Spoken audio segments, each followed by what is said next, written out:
So ngayon guys, is may nagtanong sa atin kung bakit daw na on hold itong kanilang payout. So ngayon guys is, kaya po yan siya na on hold kasi po nag-update kayo ng iyong mga payout kung saan nyo ilalagay, sa bangko ba o sa PayPal. So ngayon guys, so nagtatanong kung paano ba yan mawawala, hindi kusa na lang po yan mawawala pag na-review na ni Meta kung talagang ang details niya ay okay. Pag hindi naman yan siya pumasa dun sa details niya at mga information na iyong inagay ay hindi po yan ma-accept at babalik po yan sa pagpula, katulad nung dati na parang expired, ganon.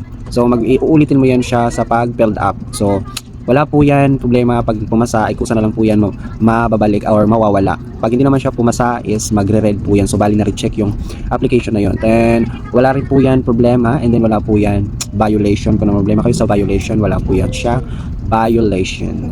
So ang problema lang dyan, pag nisahod ka tapos hindi mo na ayos yung payout na yan, at pag naabutan ka ng expired, yun na nag-failed ng mga earning at hindi mo na makukuha. So yun lang guys, at sana nasagot na kita. And then don't forget to share, follow, and like. Wag puro tanong. Thank you guys, bye bye.